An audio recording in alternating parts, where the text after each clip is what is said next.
இப்போ இங்கே இருக்கிறது பூரா அவர் செஞ்ச சிலைகள் தான். அதில் வந்து அந்த கன் வச்சுட்டு ஒருத்தர் உட்காந்துருக்க மாதிரி இருக்க சிலை வந்து நம்ம இலங்கை தமிழர்களை வந்து சிங்கள ராணுவம் சுட்டு கொண்டதை வந்து அதை ஒரு இதை காட்டுறதுக்காக அதை பண்ணார்.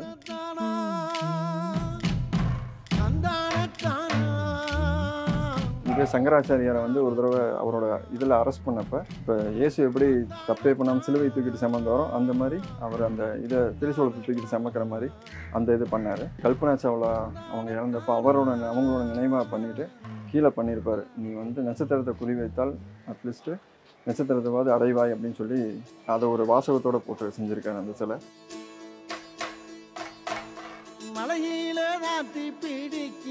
நான் பார்த்ததுலேயே வந்து ரொம்ப பெரிய ஒரு மனிதர் அப்படின்னா, கான்ஃபிடென்ட்டுக்கு பேர் போனவர் அப்படின்னா அது அவர் மட்டும்தான். இந்த ஸ்டாச்சூஸ் பின்னாடி லைக் அவர் பண்ணும்போது எந்த மென்டாலிட்டி, அவருக்கு என்ன தாட்ஸ் இருக்குன்னு சொல்லிட்டு we can't imagine seriously. அவங்கள கேட்டால் மட்டும்தான் சீரியஸ்லி அந்த டெப்த்து அவங்களால மட்டும்தான் சொல்ல முடியும். மேபி அதில் இருக்க சேட்னஸ் என்னால் ஆக்சுவலி இப்போ என்னால் ஃபீல் பண்ண முடியுது. Like it's very painful for me now. நிறைய அவர் பிளான் பண்ணி வச்சுருந்தார். அவரோட பெயிண்டிங்ஸ் பூரா வச்சுட்டு ஒரு ஆர்ட் எக்ஸிபிஷன் மாதிரி வைக்கணும், அதே மாதிரி சிலைகள் எல்லாம் வச்சுட்டு ஒரு இது வைக்கணும்னு நினைச்சாரு. அதுக்குள்ளே கடவுள் இந்த மாதிரி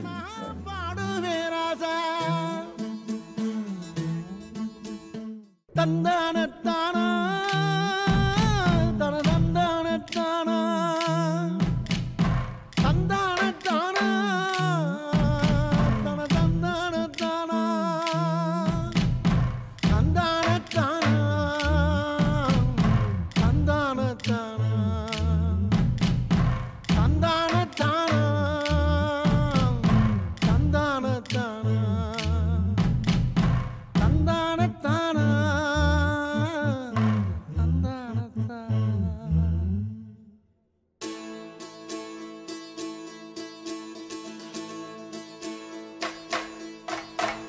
மலையில நாத்தி பிடிக்குது ராஜா, என் மனதுக்குள்ள வெடி வெடிக்குது ராஜா. என் பேர் சீதாராமன். நான் திண்டுக்கல் மாவட்டம். 2009 நான் கூட்ட வந்தேன். ஆர்ச்சரிக்காக தான் வந்தோம். அப்போ ஆர்ச்சரி அப்படின்னா என்னென்னே தெரியாது. ஃபஸ்ட்டு இவர்கிட்ட தான் வந்தோம். அப்போ இருந்து ஏபிசிடி வந்து எல்லாமே இவர்கிட்ட தான் கற்றுக்கிட்டோம். கிட்டத்தட்ட 15 வருஷத்துக்கு மேலே அவர் கூட ட்ராவல் பண்ணியிருக்கோம்.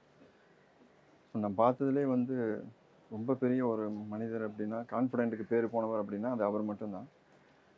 அவர் வெறும் வில்வித்தை மட்டும் இல்லாமல் ஃபஸ்ட்டு அவர் சிகான் ஹுசைனிங்கிறது கராத்தே மூலியமாக தான் எல்லாத்துக்கும் தெரியும். அதுக்கப்புறம் ஆனால் 1974 வந்து அவர் ஆர்ச்சரி கொண்டு வந்துட்டார். ஸோ அப்போ இருந்து ஆர்ச்சரி பண்ணிகிட்ருக்காரு இத்தனை வருஷமாக.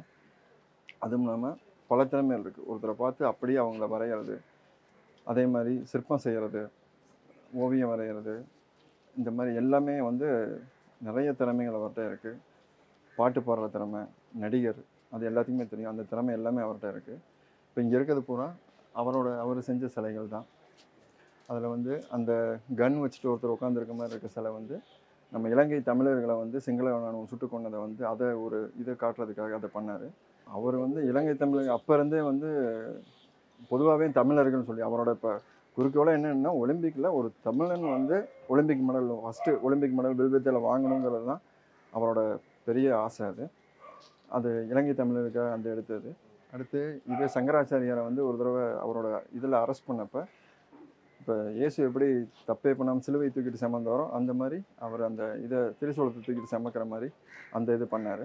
பேசிக்காக அவர் பிறந்தது வந்து ஒரு முஸ்லீம் இதில் இருந்தாலும் அவர் எல்லா மதத்துக்கும் இது பண்ணுவார். அதில் புத்தரில் வந்து அவர் ரொம்ப அதிகமாக ஆர்வம் உள்ளவர். அவரோட வீட்டில் பார்த்தீங்கன்னா புத்தா சேம்பர் வச்சுருக்காரு. கிட்டத்தட்ட 1008 சிலைகளுக்கு மேலே அவர் புத்தர் வச்சுருக்காரு. கடைசியாக அவரோட எலும்பில் வந்து அவரோட சிலை செஞ்சுருக்காரு. அந்த சிலை கூட அவர் புத்தாவோட போஸ்டில் தான் செஞ்சுருக்காரு.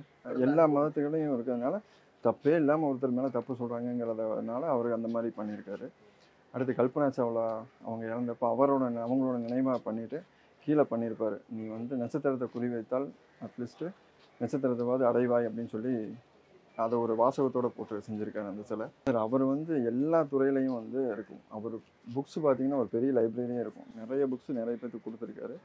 ஸோ அவரோட நாலேஜெலாம் வந்து சாதாரண நாலேஜ் இல்லை. அவர் எந்த டாப்பிக்கை பற்றி நீங்கள் பேசினாலும் சரி, எந்த ஸ்போர்ட்ஸை பற்றி பேசினாலும் சரி, எந்த சாங்ஸு, எந்த ஒரு இதை பேசினாலும் அதில் அவருக்கு அவ்வளோ அறிவு இருக்குது. எல்லா துறையிலையும் வந்து அவர் சிறந்து விளங்கினவர் தான். அவர் செஞ்ச சிலைகள் தான் இது எல்லாமே. அப்துல் கலாம் வந்து அவர் இறந்தப்ப வந்து அப்துல் கலாம் சிலை செஞ்சு இது பண்ணார். அதே மாதிரி எம்ஜிஆர் ஜானகி காலேஜில் அந்த எம்ஜிஆர் சிலை ஒன்று இருக்கும், அது வந்து அவர் செஞ்சது தான், ஹுசைனி சார் செஞ்சது தான். எல்லாமே அவருடைய அலைகள் எல்லாமே சிலைகள் எல்லாமே தத்ரூபமாக இருக்கும். அது இல்லாமல் சின்ன சின்ன சிலைகள் இந்த மாதிரி சின்ன சின்ன சிலைகள் செய்கிறது எல்லாமே இருக்குது. அவர் வந்து படிக்கிறதுக்கு எப்பயுமே வந்து கூச்சப்பட்டதே கிடையாது. அவர் கிட்டத்தட்ட 45 வயசுக்கு அப்புறம் தான் போய் சிற்பக்கலையை கற்றுக்கிட்டேன் அப்படின்னு சொல்லியிருக்காரு. ஸோ எந்த நேரத்தில் எப்படி படிக்கணும்னாலும் அதுக்கு ரெடியாக இருப்பார். இல்லை, அவர் கூட இருந்தவங்களுக்கு எல்லாத்துக்குமே வந்து அவரோட பன்முக திறமை எல்லாத்துக்குமே தெரியும். அது வெளியே அந்த அளவுக்கு அவங்க இது பண்ணதில்லை. ஆனால் அந்த சிலைகள்லாம் எக்ஸிபிஷனில் வைக்கணும்னு சொல்லி இப்போ கேட்டிருக்காங்க. கேட்டு அந்த எக்ஸிபிஷனில் வைக்க போகிறாங்க.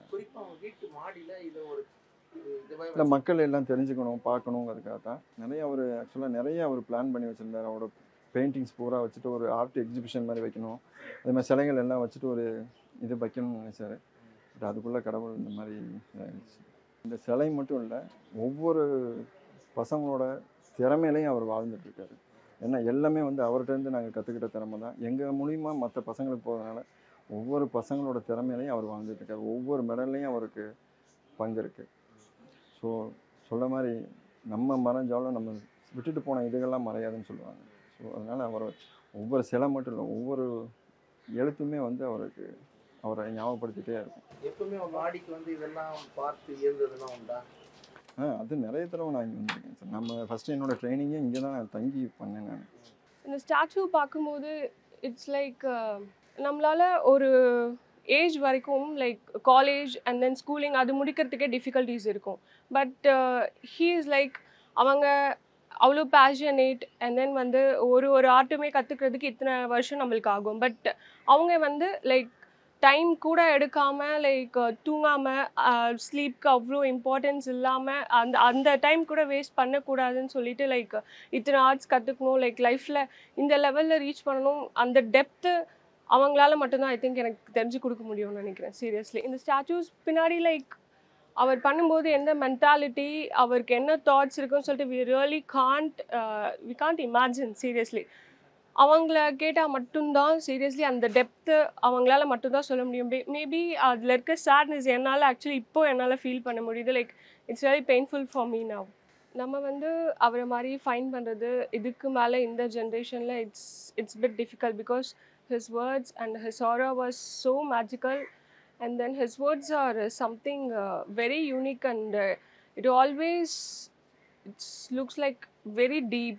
We can't even understand what he's saying, or it's very difficult to understand. But at the same time, once அது புரிஞ்சது அப்படின்னா லைக் அதில் இருக்க அந்த ஒரு டீப்னஸ் அண்ட் தென் வந்து அதில் இருக்க அந்த ஒரு sadness, the reality, it was very beautiful, and I will miss him. இந்த ஸ்டாச்சு பார்க்கும்போது ஒன் திங் என் மைண்டில் வர்றது என்னென்னா லைக் நீங்கள் பார்த்தீங்கன்னா எல்லாமே அவர் ஃபீல் பண்ணி அவர் இங்கே எல்லாமே கவர் ஆகியிருக்கு. லைக் தமிழர்கள் பற்றியாக இருக்கணும், Kalpana Chawla scientific, and then வந்து இட்ஸ் வெரி டீப் ரைட். அதெல்லாம் பார்க்கும்போது அவரோட understanding about life, or else his level of understanding about persons to persons, it's something already சொன்ன மாதிரி it's very deep, and he's kind of unique. We really can't find someone like him. I'm very damn sure about it.